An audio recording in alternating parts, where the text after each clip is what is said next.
बिस्मिल्लाहिर्रहमानिर्रहीम।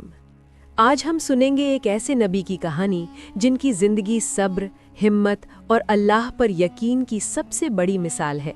ये कहानी है हज़रत मूसा अलैहिस्सलाम की। पहला भाग, जालिम बादशाह और एक मासूम बच्चा। बहुत समय पहले मिस्र में एक जालिम बादशाह हुकूमत करता था। वो घमंडी था, खुद को ही सबसे बड़ा भगवान कहता था। एक रात उसने ख्वाब देखा कि बनी इसराइल में एक बच्चा पैदा होगा जो उसकी हुकूमत ख़त्म कर देगा।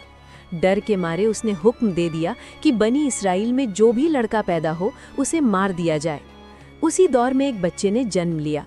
वही बच्चा आगे चलकर अल्लाह का नबी बना, हज़रत मूसा अलैहिस्सलाम। उनकी माँ का दिल डर से कांप रहा था, लेकिन अल्लाह ने उनके दिल में इल्हाम डाला कि बच्चे को दूध पिलाओ और जब खतरा महसूस हो तो उसे नदी में बहा दो। डरना मत, हम उसे तुम्हारे पास लौटा देंगे। एक माँ के लिए इससे बड़ी परीक्षा क्या हो सकती थी। लेकिन अल्लाह पर यकीन रखते हुए उन्होंने अपने लाल को एक संदूक में रखा और नदी में बहा दिया। नदी की लहरें उस संदूक को बहाती हुई सीधे उसी जालिम बादशाह के महल तक ले आईं। बादशाह की पत्नी ने जब उस मासूम बच्चे को देखा तो उसका दिल पिघल गया। उसने कहा, इसे मत मारो, ये हमारे लिए बरकत बन सकता है। और यूं जिस बच्चे से बादशाह डरता था वही बच्चा उसके महल में पलने लगा। दूसरा भाग, जवानी और मिस्र से हिजरत। समय बीतता गया, मूसा अलैहिस्सलाम जवान हुए। एक दिन उन्होंने देखा कि एक मिस्री आदमी बनी इसराइल के एक व्यक्ति को मार रहा है। उन्होंने उसे बचाने की कोशिश की, लेकिन मुक्का लगने से वो आदमी मर गया। मूसा अलैहिस्सलाम घबरा गए। उन्होंने तुरंत अल्लाह से दुआ की, ऐ मेरे रब, मुझसे गलती हो गई, मुझे माफ़ कर दे। अल्लाह ने उन्हें माफ़ कर दिया, लेकिन शहर में खबर फैल गई, जान का खतरा बढ़ गया और उन्हें मिस्र छोड़ना पड़ा।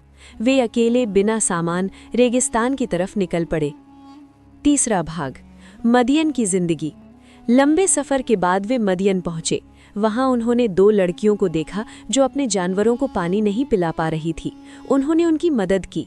उन लड़कियों के पिता एक नेक इंसान थे। उन्होंने मूसा की ईमानदारी और चरित्र देखा और अपनी बेटी का निकाह उनसे कर दिया। कई साल उन्होंने वही सुकून से गुजारे।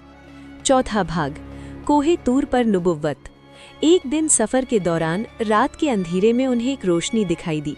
वो कोहे तूर पहाड़ था। जब वे वहाँ पहुँचे तो एक आवाज़ आई, ए मूसा, मैं तुम्हारा रब हूँ। उन्हें नबुव्वत मिली। उन्हें हुक्म दिया गया कि वापस मिस्र जाओ और उस जालिम बादशाह को सच का पैगाम दो। उन्होंने अर्ज़ की, ए अल्लाह, मेरे भाई को मेरा मददगार बना दे। उनकी दुआ कबूल हुई। पांचवा भाग, मुकाबला और चमत्कार। मूसा अलैहिस्सलाम बादशाह के सामने खड़े हुए और कहा, एक अल्लाह की इबादत करो और बनी इसराइल को आज़ाद करो। बादशाह ने मजाक उड़ाया। उसने जादूगर बुलाए। मूसा ने अल्लाह के हुक्म से अपनी लाठी फेंकी। वो एक बड़ा अजगर बन गई और जादूगरों की सारी रस्सियां निकल गई। जादूगर तुरंत सजदे में गिर पड़े। उन्होंने कहा, हम मूसा के रब पर ईमान लाए। बादशाह गुस्से से पागल हो गया, लेकिन अब अल्लाह का फैसला करीब था। छठा भाग, समंदर का चमत्कार। मूसा को हुक्म मिला कि अपनी कौम को लेकर मिस्र छोड़ दें। पीछे बादशाह की फौज थी और सामने समंदर।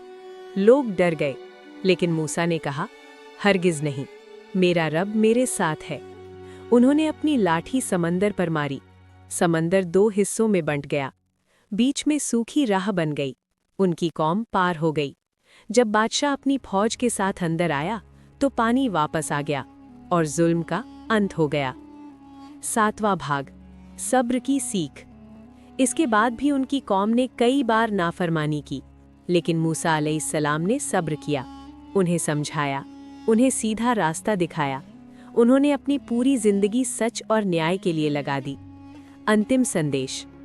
हज़रत मूसा अलैहिस्सलाम की कहानी हमें सिखाती है, अगर अल्लाह पर यकीन हो तो समंदर भी रास्ता दे देता है।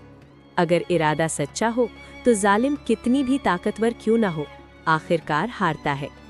और याद रखिए, मुश्किलें आती हैं, लेकिन सब्र करने वालों के साथ अल्लाह हमेशा होता है।